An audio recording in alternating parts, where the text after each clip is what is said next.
Fallen Angel by Andy Lane. Benjamin Bunny's got a fly upon his nose. The baritone voice rang out clearly through the misty night air, echoing back and forth between the Mayfair houses until it sounded as if a choir were letting down their hair and having a late-night revel. Benjamin Bunny's got a fly upon his nose. Constable Sharpless speeded up as he approached the corner, half hoping to catch a glimpse of the late-night lullaby merchant, half hoping that the man would be too far away to bother with. 1933 had been a bad year for arrests as far as Sharpless was concerned, and a decent disturbing the peace would certainly make Sergeant Amy's sit up and take notice. On the other hand, it was 3 o'clock in the morning, and the top 2 items on Sharpless's most wanted list were a cup of tea and a thick layer of ointment on his bunions. Solitary serenaders didn't even make the top 10. Benjamin Bunny's got a fly upon his nose. The voice was getting louder, as if Sharpless and the invisible vocalist were on a collision course. Thoughts of resting his feet on a desk beside a steaming cuppa were eclipsed by the glory of an arrest. A fabled arrest. Somewhere in the suburbs of his mind, a tiny voice began to rehearse the words, "I was proceeding in a southerly direction along Park Lane when..." So he flicked it off, and then it flew away. Yes, it did. Bowling around the corner as fast as his ambition would carry him, Sharpless ran straight into a tall figure with a package under one arm. Normally, his stout frame came out ahead in collisions of this sort, but the package was hard and rectangular, and one of the corners caught Sharpless a nasty crack in a painful place. He bent double, wheezing. "Oh, I do beg your pardon, Constable." A kindly hand supported his elbow until he could straighten up. He found himself staring into a pair of bright green eyes, framed by the kind of face that he had seen on statues in people's gardens. Statues of Roman gods for the most part, although the man's expression had something of the youth and devilment of the faun about it. "Can I ask what you think you're doing, sir?" "Of course you may, Constable. Ask away." This one's going to be trouble, Sharpless thought. "And what are you doing, sir?" "I'm walking home." Sharpless found himself momentarily entranced by the cut of the man's suit. Suits don't hang like that. They go all baggy and wrinkled after a few hours. At least mine do. "You are aware, sir," he said, drawing himself up to his full height, which still left him looking upwards into the man's faintly mocking eyes, "that singing in a built-up area during the hours of darkness is an offence." "It is?" A faint doubt crossed his mind. He squashed it. "Yes, sir, it is." "Oh," the man smiled. "It always amazes me how many ways one can find to give offence to upright citizens without even trying." Somehow the keenly anticipated pleasure of an arrest had petered out.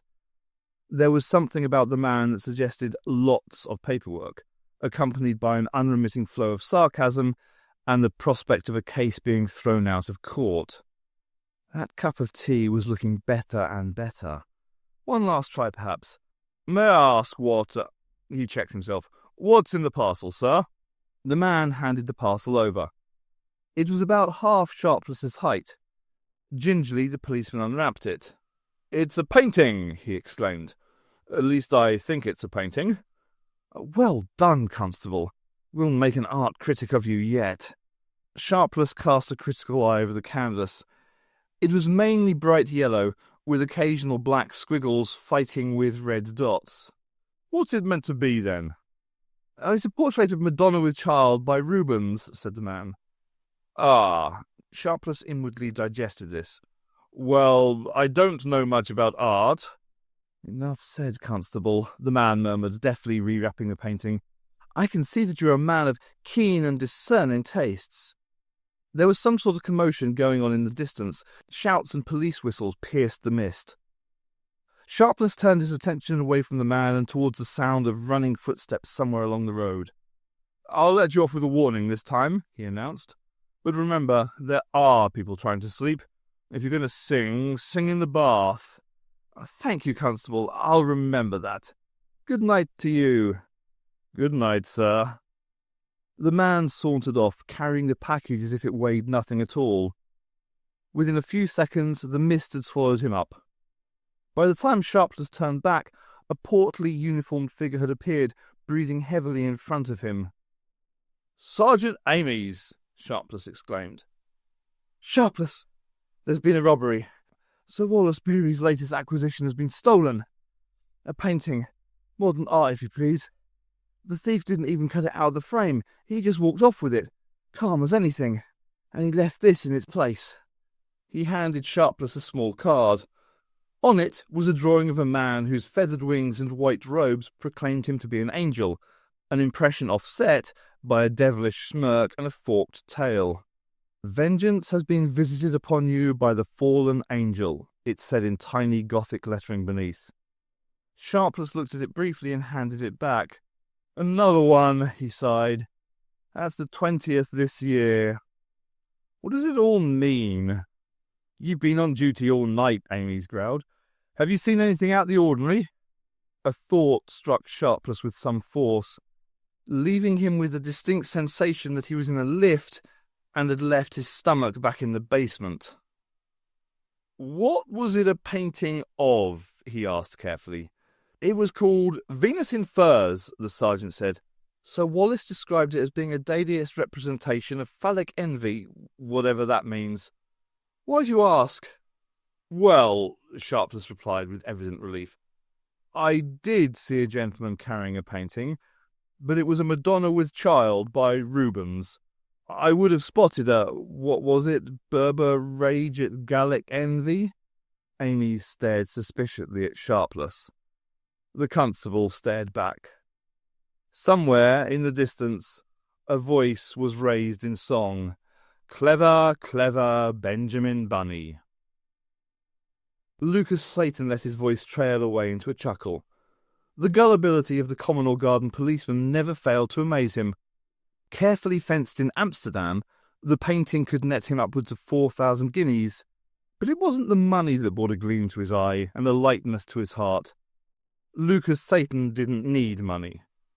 A sudden scuffle attracted his attention as he was passing the mouth of an alley. He glanced around. Nobody was in sight. The noise was repeated, metal grating against stone.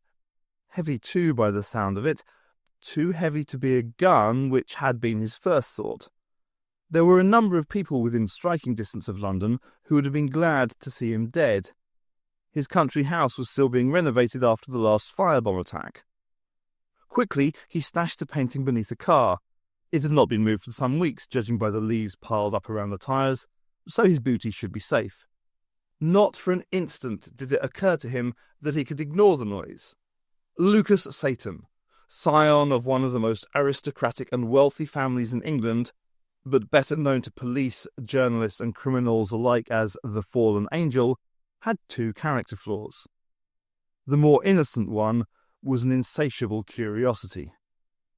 He moved silently down the alley, not bothering to crouch or scurry, yet still taking advantage of every scrap of shadow.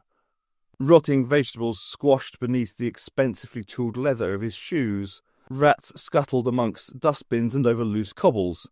A length of chain with a noose at the end, a rough child's swing perhaps, swayed in a macabre manner from a thin sapling that had confounded the relentless urbanization of England by growing in such a blighted area. The faint light of the moon coated the crumbling brickwork with a thin patina of silver. He paused as the end of the alley hove into view through the tendrils of mist. 4 figures were frozen in a tableau. 3 of them gleamed as if they were wearing armour. Their arms were raised and pointing at the 4th, who was pressed against a locked metal door, the rear entrance of a restaurant perhaps, as if he had been cornered.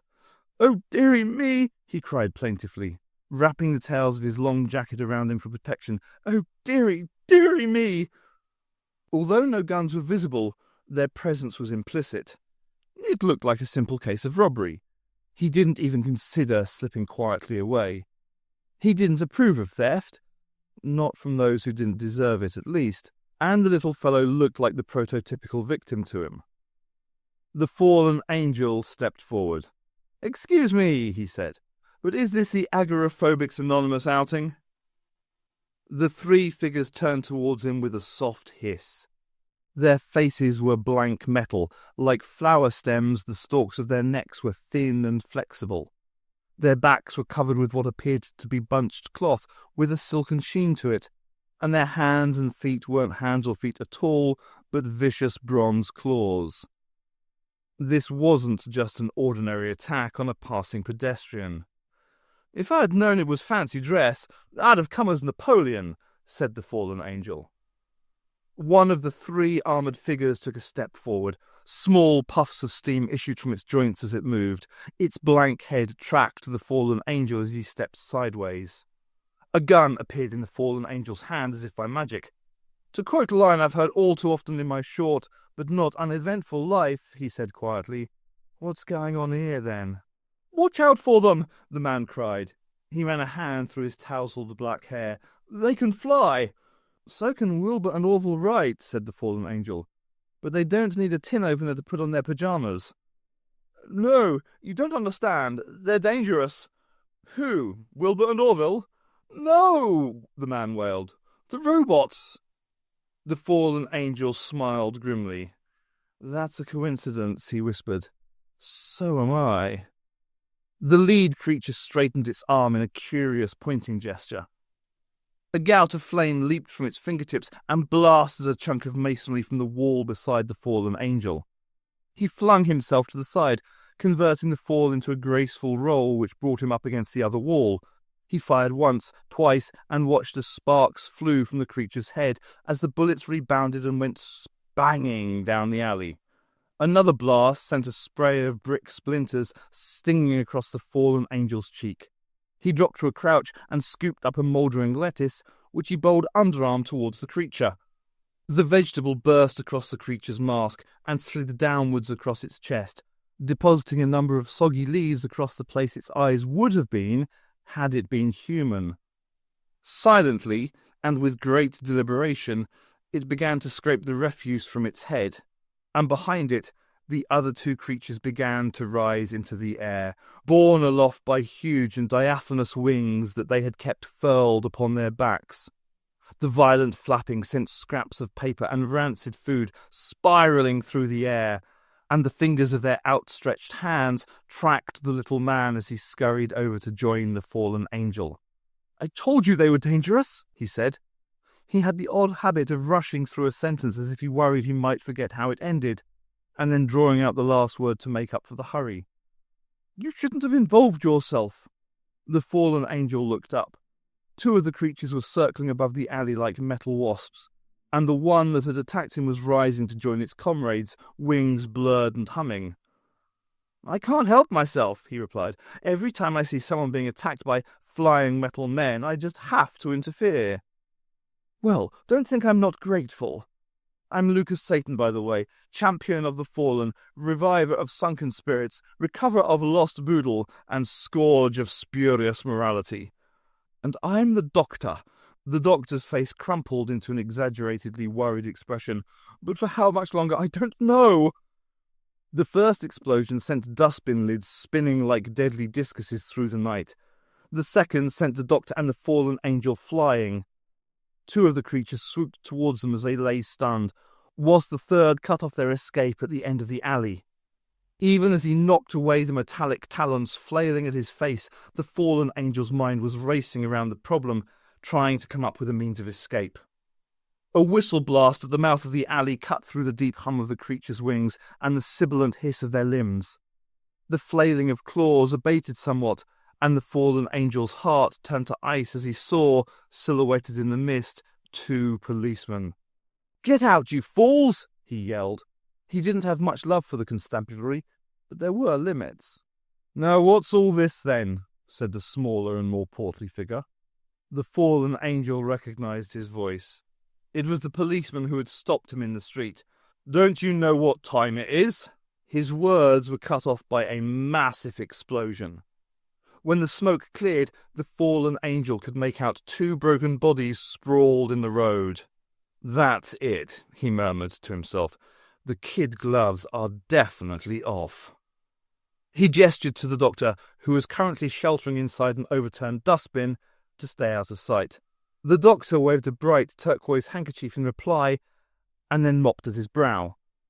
The fallen angel pried a loose cobblestone from the ground. Hefting it in his hand, he rose.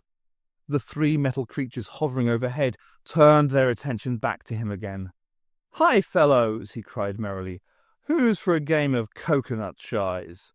The closest creature swooped towards him. He took 3 steps backwards and hurled the cobblestone.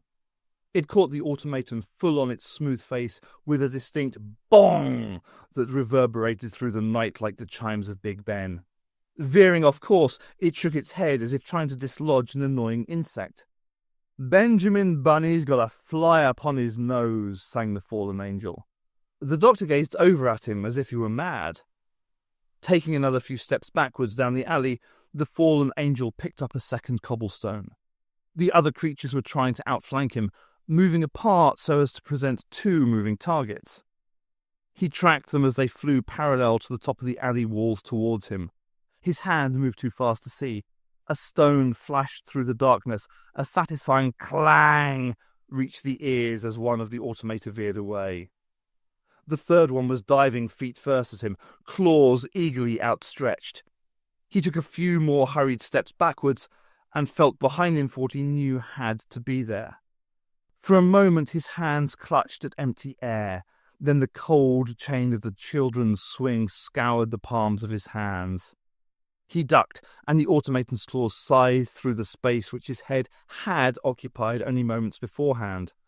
With a grasp of spatial geometry more instinctive than planned, he closed the noose over the automaton's ankle and rolled away before it could catch him.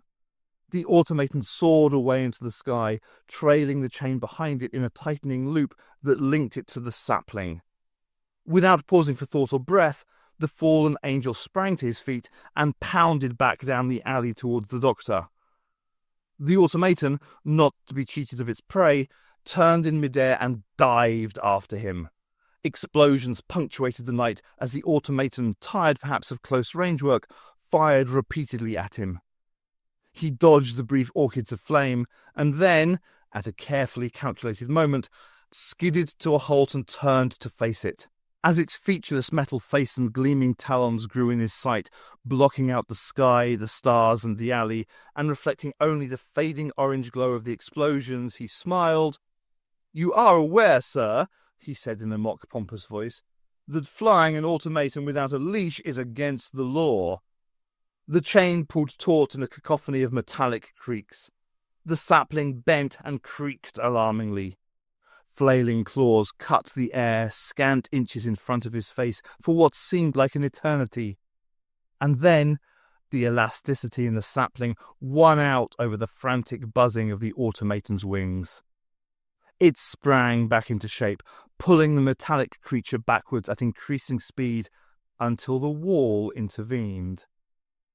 The ground shook, and flames spilled across the wall of the alley. Twisted metal limbs, cogwheels and pistons rained down upon the cobbles. The fallen angel looked up to see 2 bright moths with wings of filigree silver flying rapidly eastwards towards the distant crimson stain of sunrise. "That was very impressive," said a voice. He turned to find the doctor looking up at him. "Cowardice would appear to have been the better part of valour," he replied. "I think I hear breakfast calling." "You're a cool customer, I must say." "Cool as a cucumber, but not as green, as my old mother would have said, had she been given to fatuous sayings, which she wasn't, being too concerned with increasing the family fortune on the stock market. Bacon and eggs, I think, closely followed by more bacon and eggs and a gallon or twain of coffee, and then some more bacon and eggs, just for a change." He turned towards the mouth of the alley, but stopped when he saw the human remnants scattered across the pavement and the road. The doctor cannoned into his back. "But first," he murmured, and crossed over to where one of the creature's bronze claws sat, palm up on the cobbles. Taking a small card from his pocket, he gazed at it for a moment, then placed it in the palm and walked away. The doctor scurried over and picked the card up. He glanced over the sketch of the devil angel and read the writing beneath. His mobile, rubbery face folded itself into a grimace. Looking after the fallen angel, he murmured, I wonder, beneath his breath, then followed his rescuer out of the alley. He didn't have far to go. The fallen angel was on his hands and knees, retrieving a package from beneath the parked car. "Now that," said Lucas Satan, leaning back and gazing with fondness over the crumb-strewn, marmalade-stained tablecloth, "was a blowout and a half." The doctor nodded his head in agreement. He couldn't remember breakfasting so well since that time with Nero. Larks' tongues were small, but the entire flock of them wasn't a paltry amount. He had to admit, however, that there was a lot to be said for bacon and eggs, and marmalade. He glanced over at his unlikely rescuer. Whilst the silent manservant, an ex-boxer by the look of him, had cooked breakfast, Satan had changed out of his refuse-stained suit and into a yellow silk dressing gown. He looked debonair and relaxed, as if he had spent the night doing nothing more strenuous than sleeping. The doctor, by contrast, felt as if he had been dragged through a hedge backwards. Twice. It wouldn't have been so bad if he'd been in less opulent surroundings. Satan's Kensington house was furnished in a style reminiscent of its owner. Tasteful, expensive, and with more than a dash of unconventionality. "More tea, Archibald?" Satan asked. "Yes, please. My name isn't Archibald." "Then what is it?" Just call me Doctor." Satan smiled. "I've never liked doctors," he said. "The last time I said good morning to my quack, he charged me 15 guineas for the privilege of an answer. Same with lawyers, parasites on the body of humanity. What was it that old Will said? The first thing we do, let's kill all the lawyers. Add doctors to the list as well. And tax inspectors." He suddenly seemed to remember the conversation. "No, I'll just call you Archibald. That way I won't remember you're a doctor. You said your name was Satan, didn't you? Quite an old family, I believe." A shadow seemed to pass over Satan's face. His voice, when he finally spoke, had lost its usual lightness. The Satans have been around since Harold got it in the eye at Hastings. The family mansion even gets a special write-up in the Doomsday Book as a place well worth razing to the ground. Not a nice bunch of people, what with the droit de seigneur, the pillage, and the hunting. I thought hunting was a fine old English pastime. Not when the quarry includes women and children. Satan busied himself for a moment pouring a cup of tea for the doctor and more coffee for himself. William Satan, the doctor mused. King John's right-hand man, revived impaling as a method of execution. "You've heard of him?" Satan was intrigued. The corners of the doctor's mouth twisted downwards in disapproval. "I've met people who have." Somewhere along the line, the outraged peasantry started calling the family Satan rather than Satan. I'm the last of the line, and I intend to end my days that way. "If you go on the way you did earlier," admonished the doctor, "that may occur sooner than you think, mayn't it?"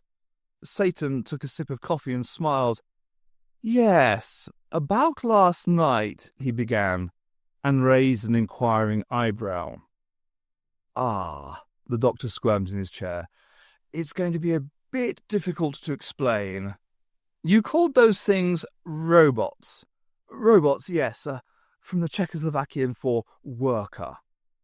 "They looked more like metal men to me. Metal men with wings." The doctor gazed up at Satan, startled at his level tone. "Doesn't the thought bother you?" Satan uncoiled himself from the chair and headed for a wooden cabinet. Unlocking the door, he removed an ornate model duck and brought it back to the table. "Look at this," he said. The doctor looked. Whoever had made the model had been a fine craftsman. The feathers were made of metal, enamelled with a fine blue-green coating that shone from a distance and yet was so finely detailed that the individual lines could be distinguished. He prodded the duck's breast. The metal plumage yielded slightly beneath his fingers. "Built just under 200 years ago by Jacques de Vaucanson," said Satan quietly. "One of 5 in existence." He pressed something just beneath the duck's tail. With a slight shudder, the model bird sprang to life, looking around with an intelligent gleam in its glassy eye.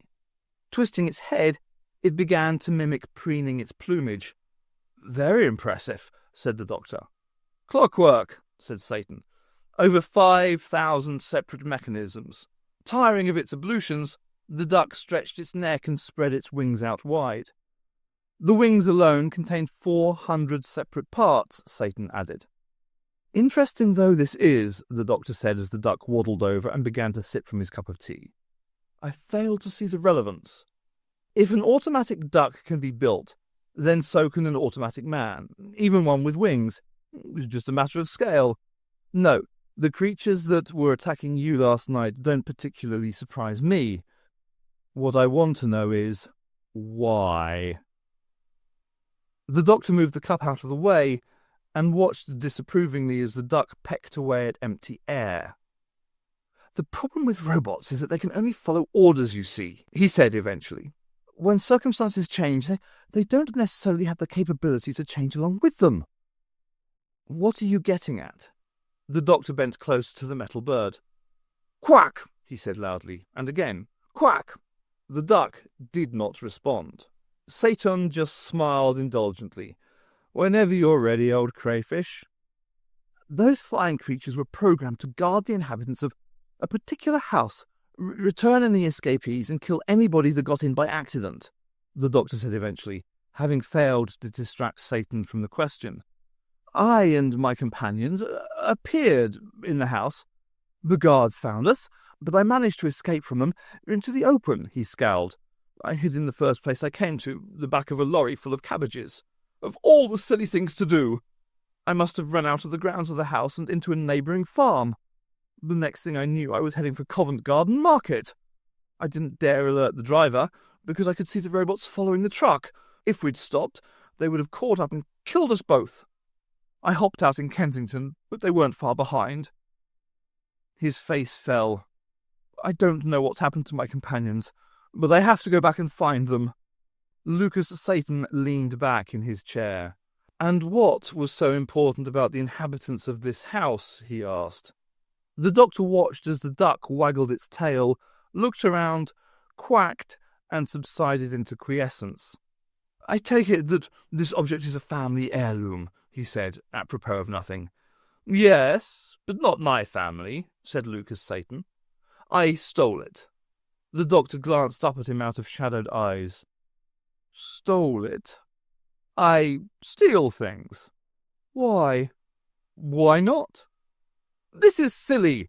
The doctor stamped his foot as best he could from a seated position, considering the fact that his feet didn't quite reach the floor. He scowled at Satan. "Stealing things is wrong."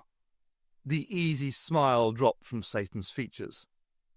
"Worse than torture?" he said with quiet emphasis. "No, of course not." "Worse than murder?" "I don't see—" "Worse than blackmail?" "No, but my ancestors blackened the family name and destroyed the family honour. I am rich because of the misfortune of others. I vowed years ago to try and do something to atone for that." He gestured to a garish painting propped up against one wall. "I stole that last night. I stole it from the house of a man who poisoned 3 previous wives, having married them for their fortunes. Any money I receive for it will be distributed anonymously amongst the poor.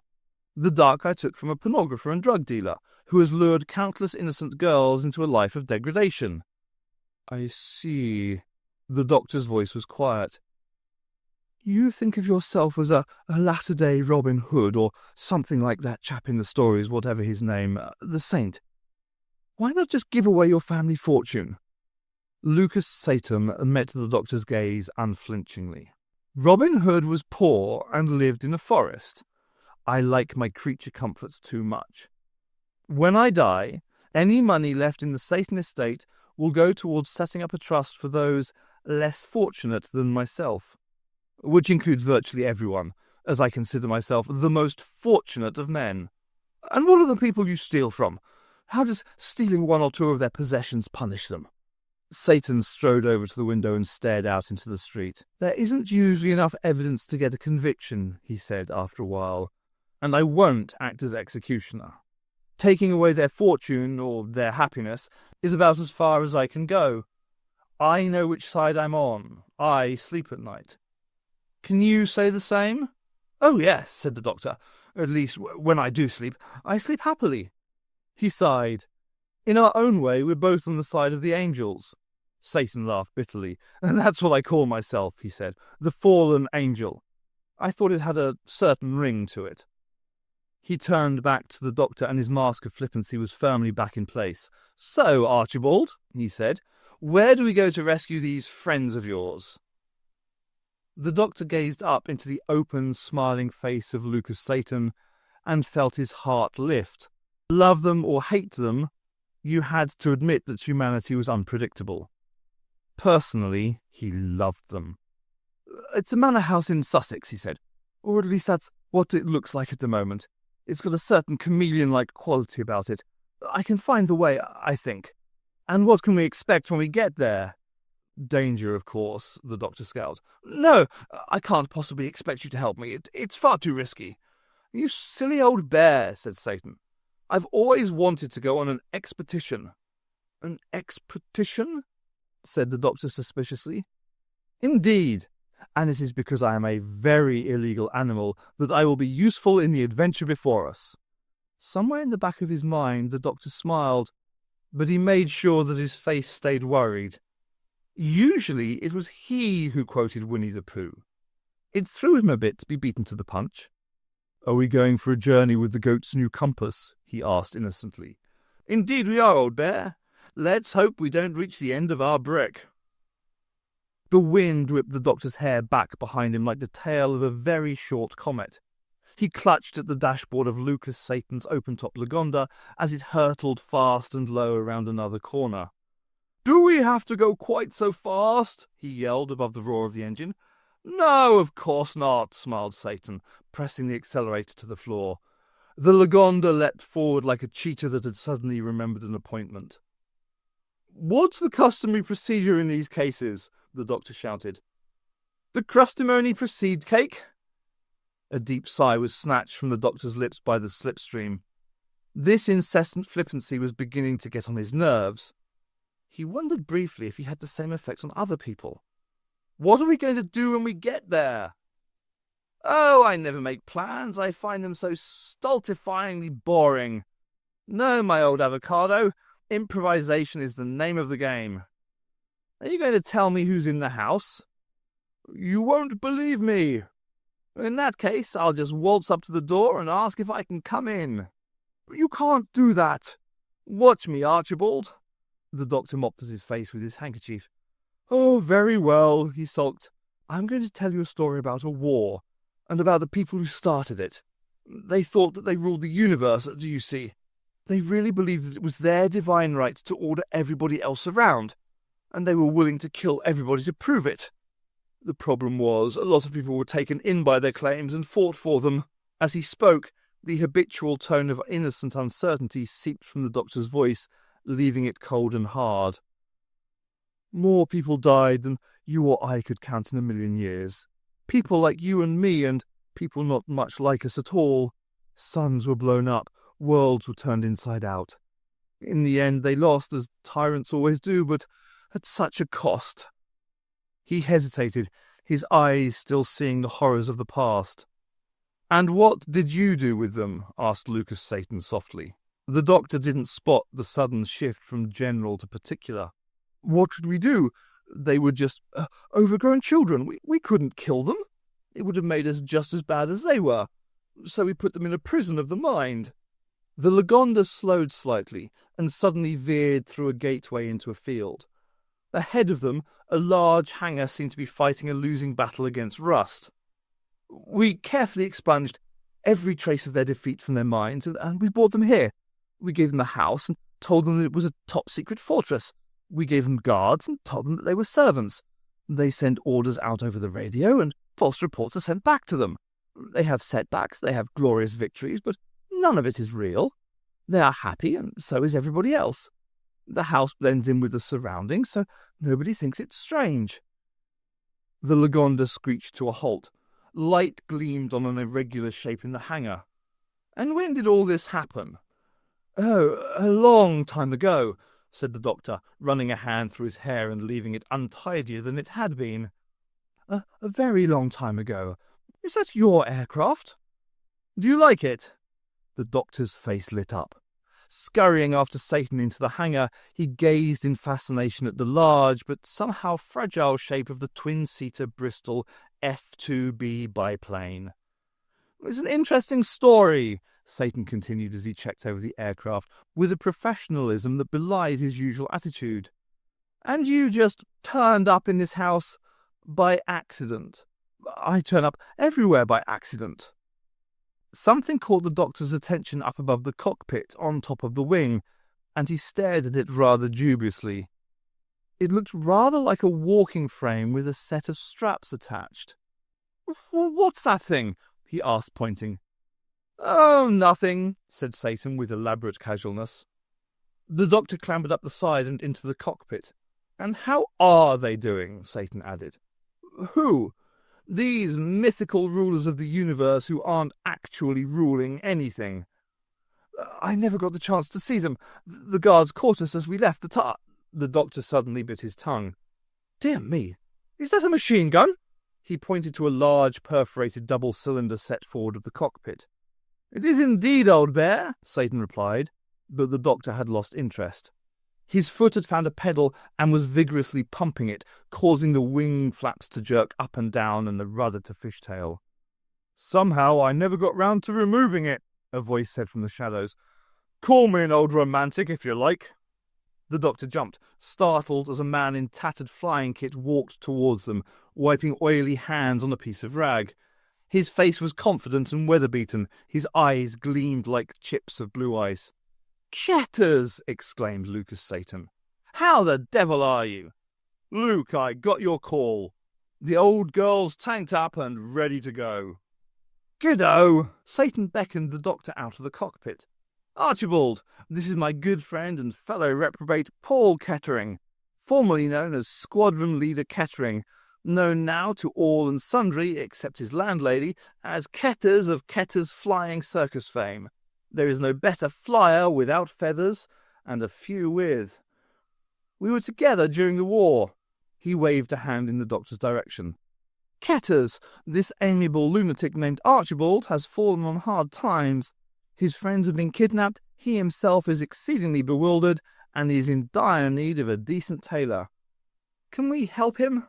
Count me in, said Ketters. The doctor ventured. Might I ask why we need an aircraft? I mean, it's all very nice and everything, but I don't quite see the. It struck me, Satan said, that the best way to deal with flying machines is in a flying machine. Are we expecting a scrap, then? Ketters asked, retrieving a battered flying leather helmet from a bench. I'll explain on the way. There are only 2 seats, the doctor protested. How are we all going to fit in? Satan and Ketters glanced significantly at each other, then up at the biplane. The doctor's gaze slowly followed theirs to the construction of tubes and straps above the upper wing. Oh, crumbs! The deep thrum of the wind in the wires prevailed against the growl of the engine and the screams of the doctor, strapped to the wing walker's cradle high above. As Lucas Satan watched the fields and forests of England flow past beneath, he was content. It was only here, high above the hustle and bustle of honest, upright citizens with their tight bowlers and furled umbrellas, that he truly felt at peace. What's he burbling about? Ketters yelled from the pilot's cockpit behind. Something about his giddy aunt, Satan shouted back. Is she noted for her nausea? No idea. Did I ever tell you about the day my Aunt Ada parachuted down from Ben Nevis? There was a pause before Ketters replied. It'll have to wait, old chap. Bandits at 10 o'clock. Satan scanned the skies until he saw what Ketters had already noticed. 3 small shapes that glinted in the English sunlight as they laboured upwards towards the aircraft. They're early, he shouted. We're still half a mile away from the house that Archibald marked on the map. Perhaps they can sniff him out. There's a thought. Perhaps I could train one as a truffle hound. The quality of the doctor's wails changed. He appeared to have noticed the approaching attackers as well. Hang on to your seat, Satan yelled up to him. It's going to be a bumpy ride. The metal flyers had adopted a V formation. Ketters threw the Bristol into a steep climb, trying to put a bit more height between them. In the front cockpit, Satan fired a few test bursts from the machine gun. Glowing lines of tracer turned the sky into an expanse of blue material seamed with fire. "Let's smite the ungodly," murmured the fallen angel, and somehow, despite the noise of the engine and the howl of the wind in the wires, Ketters could hear every word. The first sign of an attack was a series of fiery bloom which opened up in a line towards them. Ketters flung the joystick hard over, and the biplane responded, slipping sideways and dropping a few 100 feet until Ketters started to level it out. The fallen angel watched with hawk-like gaze until a silhouette passed across his crosshairs.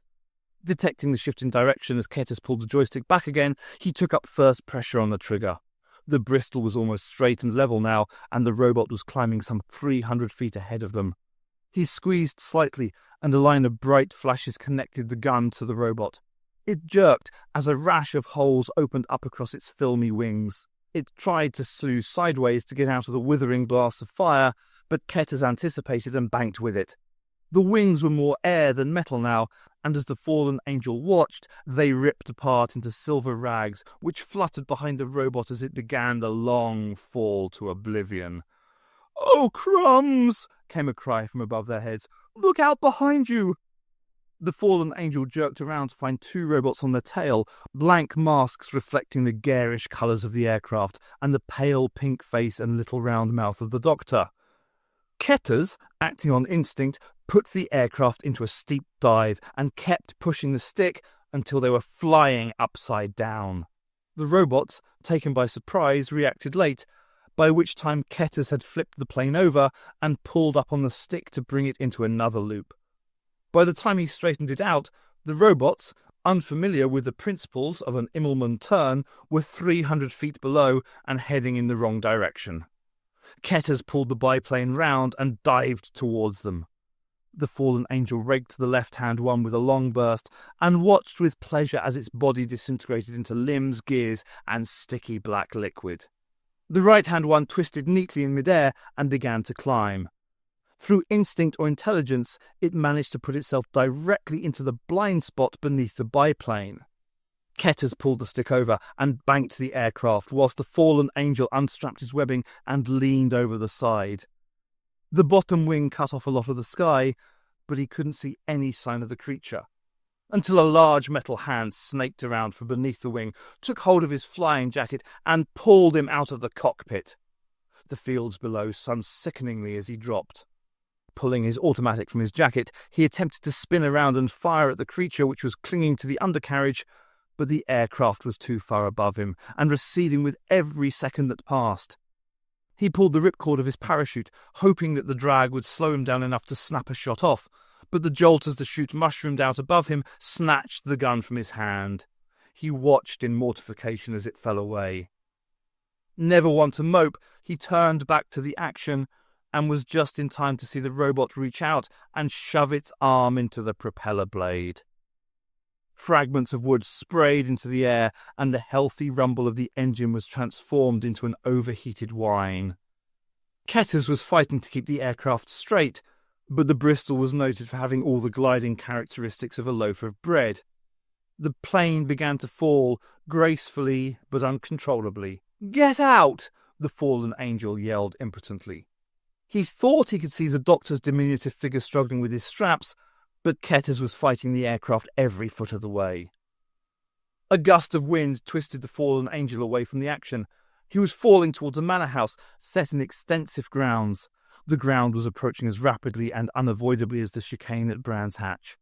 He jerked the harness to bring him round again. The Bristol was dropping fast alongside him now, trailing a greasy black plume of smoke. A lone figure hung from a parachute above it. He could not tell whether it was Ketters or the doctor. The biplane hit the ground and disintegrated in a fireball. Even as the fallen angel was bidding farewell to whoever had remained in the aircraft, the ground turned from an interesting abstraction into a solid reality, and consciousness spun away from him like a glittering child's toy thrown into a well. The fallen angel awoke to find the doctor gazing solemnly down at him. "You're too ugly to be an angel, and I firmly expect to avoid the other place," he said, "so I must still be alive." "You're a lucky man," the doctor replied. "Unbound be my joy." "Ketters?" The doctor grimaced. "I'm afraid—" "Bought the farm, did he?" It was the way he would have wanted it. He stood and gazed around at the perfect garden around him, which was marred slightly by the twin shrouds of the parachutes and the seared wreckage of the biplane in the distance.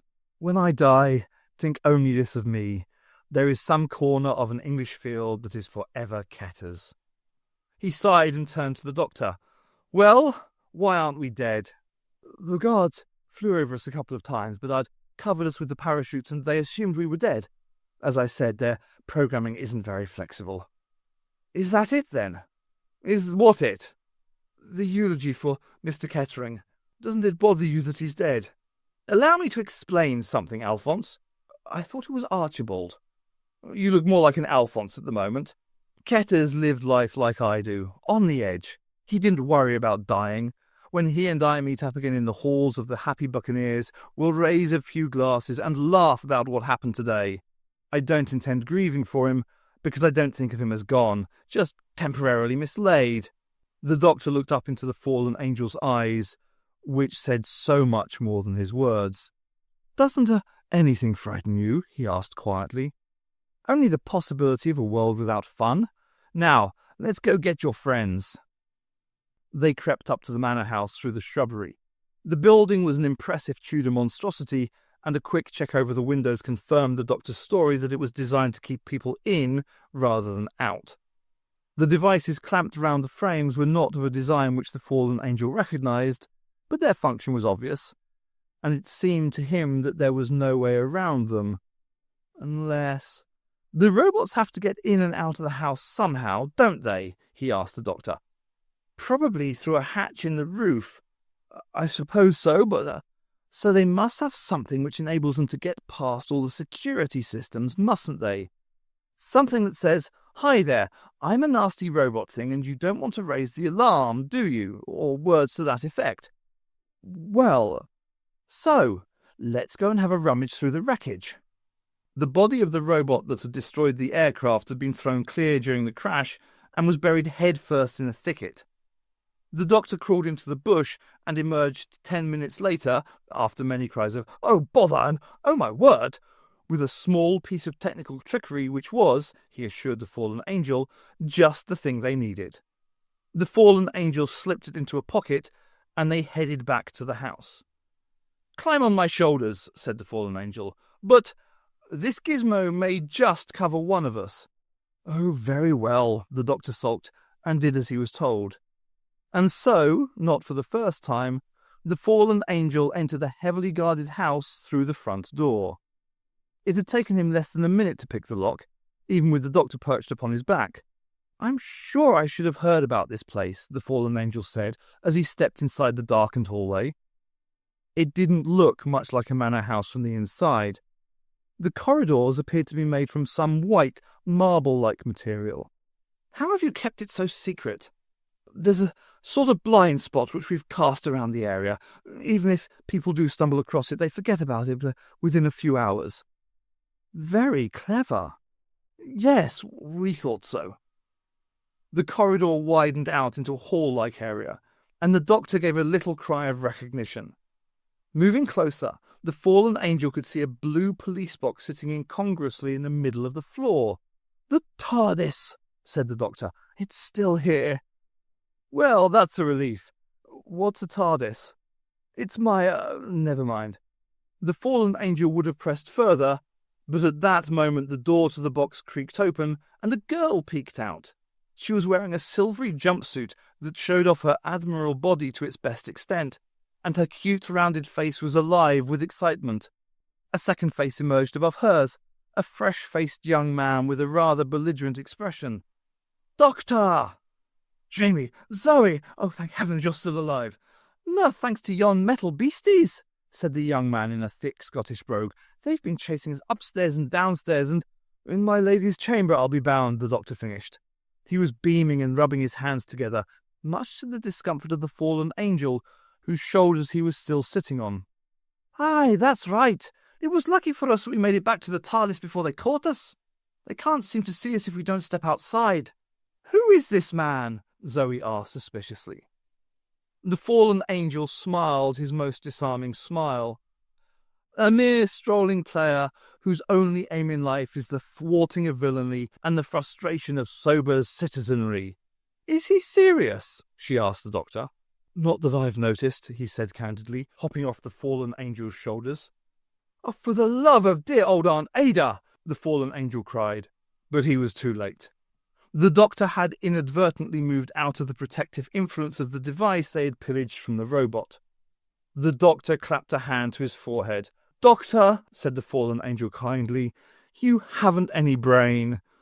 "I know," said the doctor humbly. It started as a faint disturbance in the distance, and then it grew to a rustling like a forest at night, and then it was upon them. Huge metallic spiders were running across the ceilings and the walls, and emerging from every corridor that joined the hall. "Get back in the TARDIS!" the doctor yelled to Zoe and Jamie, but they had already done so. "The house guards," he added, turning to the fallen angel. "When I say run, run like a rabbit." "What was the word again?" the fallen angel asked as the multi-legged robot scuttled towards them, metallic fangs at the ready. "Run!" said the doctor. And they did. Access to the front door was cut off by a particularly vicious metal arachnid, so they pounded down a side corridor. Bursting into a room filled with period furniture, the fallen angel and the doctor threw the door shut behind them and started piling up anything that came to hand against it. Tables, chairs, sideboards and bookcases went into the pile. The door vibrated under the pressure of the guards. Plaster began to crack around the frame. The fallen angel cast around for anything else that he could use. "Oh, my sainted aunt!" exclaimed the doctor. The fallen angel turned. Whilst part of his mind registered the fact that the doctor's aunt was both giddy and sainted, and wondered whether to make a comment about vertigo being next to godliness, the rest of it was goggling at the three corpses locked together in the centre of the room. The light from the picture window gleamed off their crab-like spiny shells, which had been smashed open to reveal strands of bluish meat and the dried remnants of some watery green fluid. Whatever else they were not robots. "It looks as if they killed each other," the doctor said, poking at the nearest corpse with a beautiful Louis XIV chair and then skipping back out of the way. "The guards were never programmed to deal with this." "How do you know?" Because I programmed them." The door shifted, knocking a sideboard over. "The window!" they said simultaneously. They smashed through the leaded glass as one. Alarms burst into life, but they were beyond caring now. The fallen angel rolled, sprang to his feet and was 10 feet away before he realized that the doctor had nosedived into a beautifully kept herbaceous border.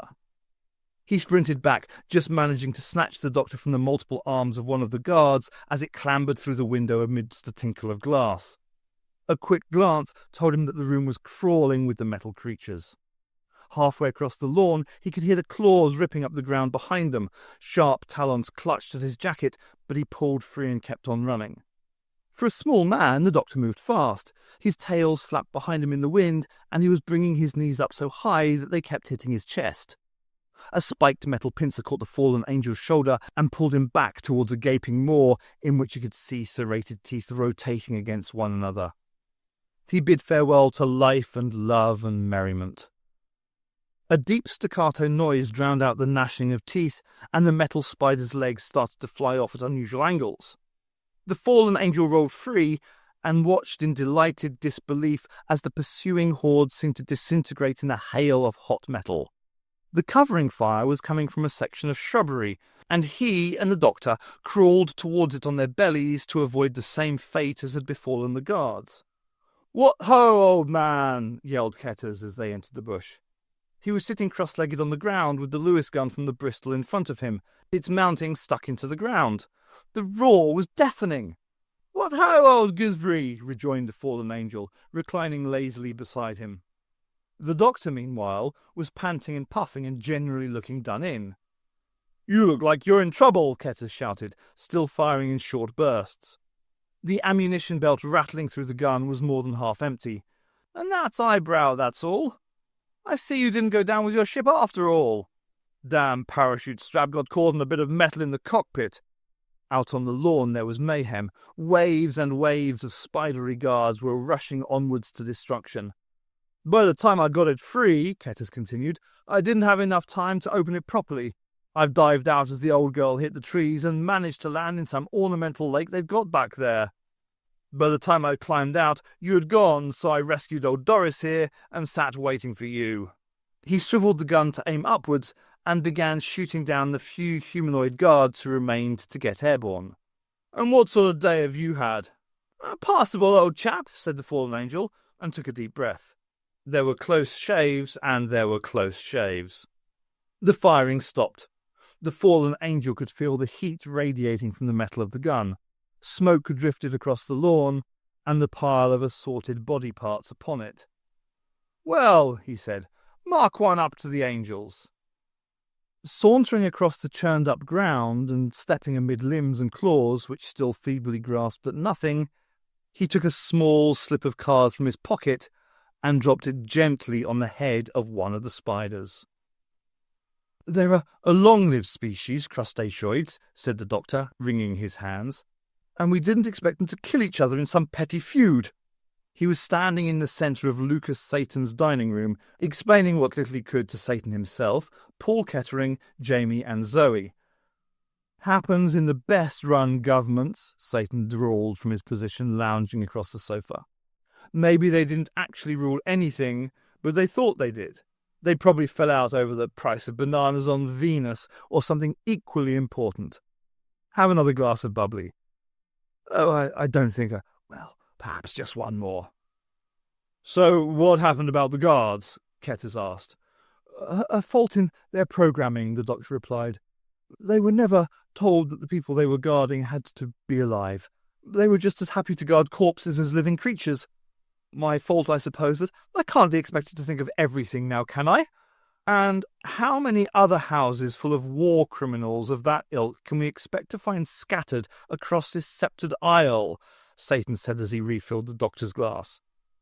The doctor avoided his gaze. None, he admitted. There's a little asteroid somewhere fallen nowadays, or so I'm told. So what happens to yon big house then? Jamie asked.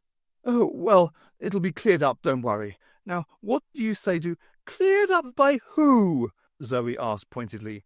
Oh, by the people who put it there, I expect, the doctor said, his eyes warning her not to take the subject any further. He drained the glass in one. Now, I really think that it's time we should be going. Oh, but doctor, it really is. And that, more or less, was where it ended. Satan and Ketters affably bid farewell to the people with whom they had but recently shared something of an adventure. They all knew that they would never see each other again, but nothing was made of it. Light banter was the order of the day. Oh, doctor, said Satan as the little man made for the door, there's something I'd like you to have. He went across to the sideboard and removed the mechanical duck. Just to remind you of our adventure. Oh, I couldn't possibly, the doctor protested. It's stolen, and besides, didn't you say there were only 5 ever made? No, really, I couldn't. It's all right, said Satan. I stole the other 4 as well.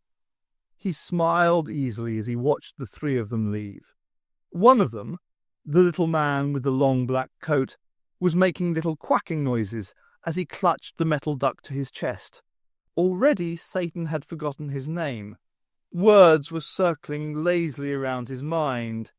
There's a sort of blind spot which we've cast around the area. Even if people do stumble across it, they forget about it within a few hours. But he was sure that it wasn't important. After all, what was? He turned to Ketters, who was frowning as if he had mislaid some mental luggage. What were we talking about, old beetroot? He asked.